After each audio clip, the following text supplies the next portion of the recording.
कहानी शुरू होती है साल 1980 से, जब क्राइम बहुत ज्यादा बढ़ चुका था। इसी बीच हम एक किलर को देखते हैं जिसका नाम एंटन है। एंटन को एक पुलिस वाले ने पकड़ा होता है, लेकिन वह उसे मार के अपनी कैप्टिव बोल्ट पिस्टल लेकर निकल जाता है।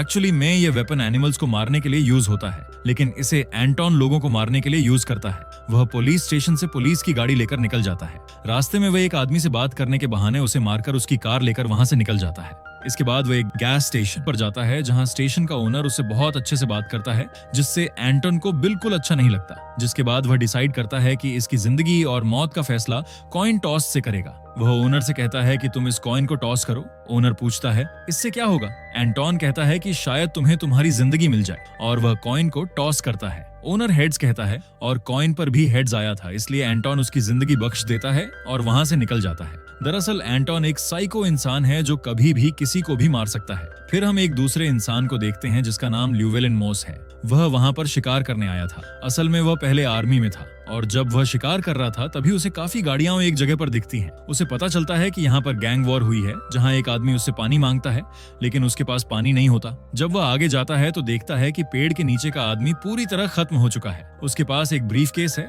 और उस ब्रीफ केस में $2 मिलियन होते हैं, जो देखकर उसकी आंखें खुली की खुली रह जाती हैं। वह ब्रीफ केस को लेकर इस जगह से निकल जाता है। घर आकर मॉस अपनी पत्नी को पैसों के बारे में तो बताता है, लेकिन यह नहीं बताता कि उसे पैसे कहां से मिले। मॉस को बार बार उस आदमी की याद आ रही होती है जिसने उससे पानी मांगा था, इसलिए रात को वह एक बार फिर उसी जगह पर पानी लेकर जाता है। वह अपनी गाड़ी कुछ दूर पार्क करके उस आदमी के पास जाता है, लेकिन अब वह आदमी मर चुका होता है। मॉस अपनी गाड़ी की जगह देखता है जहां उसने गाड़ी पार्क की थी। उसकी गाड़ी के पास एक और गाड़ी होती है, और कुछ लोग मॉस की गाड़ी को चेक कर रहे होते हैं। दरअसल ये सब ड्रग डीलर हैं, और जो $2 मिलियन मॉस को मिले थे वह इन्हीं के थे। मॉस इन्हें देखकर भागना शुरू कर देता है, लेकिन ये लोग भी मॉस को देख लेते हैं और उसका पीछा करते हैं। वे उसके शोल्डर पर गोली भी मार देते हैं, लेकिन मॉस किसी तरह इनसे दूर निकल जाता है। ये लोग मॉस के पीछे अपना डॉग छोड़ देते हैं, और तब मॉस नदी में कूदकर वहां से निकल जाता है। घर आकर वह अपनी पत्नी से कहता है कि तुम्हें कुछ दिनों के लिए अपनी मॉम के घर रहना होगा। उधर ड्रग डीलर्स अपने पैसे वापस हासिल करने के लिए एंटन को हायर करते हैं, क्योंकि वह सीरियल किलर है और कभी भी किसी को भी मार सकता है। अब एंटन इन्हीं के 2 आदमियों के साथ उस जगह जाता है जहां से पैसे गायब हुए थे।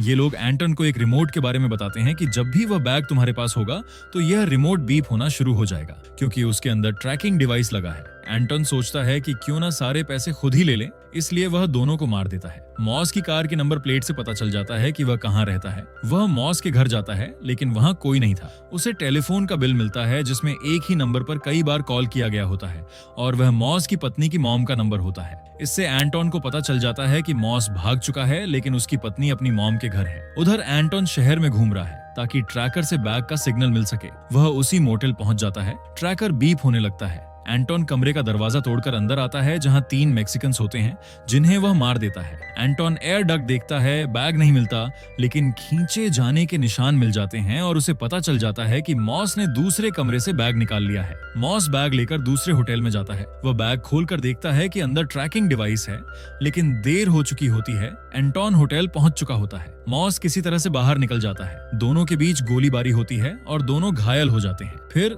मॉस यूएस और मेक्सिको बॉर्डर पहुंचता है, जहां बैग छुपाकर ड्रंक होने का नाटक करके बॉर्डर क्रॉस कर लेता है। उधर हमें एड टॉम बेल दिखता है, जिसे महसूस होता है कि मॉस इस केस में शामिल है। वह मॉस की पत्नी की मॉम के घर जाता है। वहां मॉस की पत्नी उन्हें सब बताती है। उधर मॉस हॉस्पिटल में एडमिट है। वहां एक आदमी आता है जिसका नाम कार्सन है। ये भी किलर है। कार्सन कहता है कि पैसे मुझे दे दो, मैं तुम्हारी प्रोटेक्शन करूंगा, लेकिन मॉस उसकी बात नहीं मानता। एंटन अपने पैर की गोली निकालकर खुद ही इलाज करता है। उसके चेहरे पर दर्द दिखता भी नहीं, जिससे उसकी बेरहमी का अंदाजा मिलता है। इसके बाद एंटन उस जगह जाता है जहां कार्सन रुका होता है। वह कार्सन को मार देता है, क्योंकि उसे पता है कि कार्सन को उसी गैंगस्टर ने भेजा है जिसके $2 मिलियन इस वक्त मॉस के पास हैं। तभी यहाँ पर एक कॉल आता है, और ये मॉस का होता है, जो कि कार्सन को पैसे देना चाहता है। लेकिन इस कॉल को एंटन रिसीव करता है। वह मॉस से कहता है कि अगर तुमने मुझे पैसे नहीं दिए तो अब मैं तुम्हारे पीछे नहीं आऊंगा, बल्कि मैं तुम्हारी पत्नी को मार दूंगा। मुझे पता है कि वह अपनी मॉम के घर पर है, लेकिन मॉस उसकी धमकी से डरता नहीं है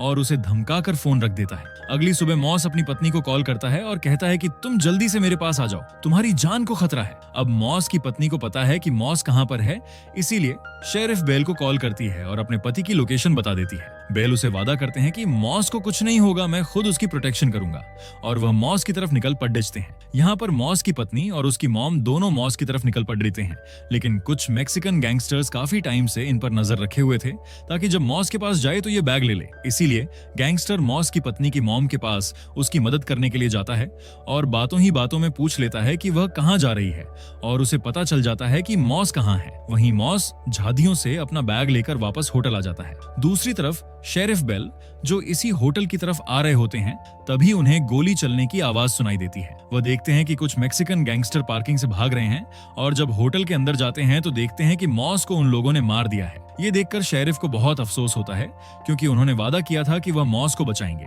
मॉस की पत्नी और उसकी मॉम भी यहाँ पहुंच जाते हैं। इस पूरी जगह को सील कर दिया जाता है, लेकिन रात को यहाँ एंटन यहाँ आता है। वह लॉक तो डेजकर अंदर चला जाता है और होटल के उस रूम में जाना चाहता है जहाँ मॉस रुका हुआ था। तभी यहाँ शेरिफ बेल भी आ जाते हैं। वह देखते हैं कि दरवाजा किसी ने खोला है, इसीलिए वह भी अंदर चले जाते हैं जहाँ पर एंटन छुपा हुआ होता है। लेकिन शेरिफ की किस्मत अच्छी होती है कि एंटन उन पर हमला नहीं करता। इसके बाद अगले दिन शेरिफ अपने अंकल के घर जाते हैं। वह बताते हैं कि जिस तरह से आज की दुनिया में क्राइम बढ़ चुका है, मैं अपने आप को इस दुनिया में एडजस्ट नहीं कर पा रहा, इसीलिए मैंने तय किया है कि मैं रिटायरमेंट ले लूंगा। अंकल उन्हें समझाने की कोशिश करते हैं कि दुनिया पहले भी ऐसी थी, लेकिन शेरिफ बेल अब रिटायरमेंट लेने का फैसला कर चुके हैं। इस घटना के कुछ हफ्तों बाद दिखाया जाता है कि मॉस की पत्नी अपनी मॉम के फ्यूनरल से घर वापस आ जाती है और वह देखती है कि उसके सामने एक आदमी बैठा हुआ है और यह आदमी एंटन होता है। उसे देखकर समझ जाती है कि यह ही कातिल है जो उसके पति मॉस को हमेशा मारना चाहता था। वह साफ कहती है कि मेरे पास पैसे नहीं हैं। एंटन उसे कॉइन को देता है और कहता है तुम इस कॉइन को फ्लिप करो और कॉइन डिसाइड करेगा कि तुम जिंदा बचोगी या नहीं। लेकिन मॉस की पत्नी कॉइन फ्लिप करने से साफ मना कर देती है। वह कहती है कि मुझे पता है कि तुम किसी की भी मौत का जिम्मा अपने ऊपर नहीं लेना चाहते, बल्कि उनकी मौत का फैसला तो उनके ऊपर कॉइन के जरिए छोड़ देते हो, लेकिन मैं कॉइन फ्लिप नहीं करूंगी। ये फैसला तो तुम्हें लेना होगा कि तुम मुझे मारोगे या नहीं। और इसके बाद दिखाया जाता है कि एंटन उस घर से बाहर निकल रहा है। बाहर निकलने से पहले अपने शूज चेक करता है कि उन पर खून लगा हुआ है या नहीं। इसका मतलब ये है कि उसने मॉस की पत्नी को भी मार दिया है, लेकिन मॉस की पत्नी का खून अब उसके सिर पर है क्योंकि उसने कॉइन फ्लिप नहीं किया था। और ये बात उसे बहुत ज्यादा डिस्टर्ब कर रही होती है और इसी डिस्टर्बेंस में उसकी गाड़ी को एक दूसरी गाड़ी हिट कर देती है। इसमें उसका हाथ टूट जाता है। वह अपनी गाड़ी से बाहर निकलता है और वहीं पर बैठ जाता है। तभी वहां पर दो बच्चे आते हैं जो बहुत देर से यहाँ साइकिल चला रहे होते हैं। वह एक बच्चे से उसकी शर्ट मांगता है, जिससे अपना हाथ बांधकर अपने गले से लटका देता है। वह बच्चे को कुछ पैसे भी देता है और कहता है कि मेरे बारे में किसी को कुछ मत बताना। फिर इसके बाद एंटन यहाँ से बचकर निकल जाता है। वहीं शेरिफ को दिखाया जाता है जिन्होंने अब रिटायरमेंट ले ली है।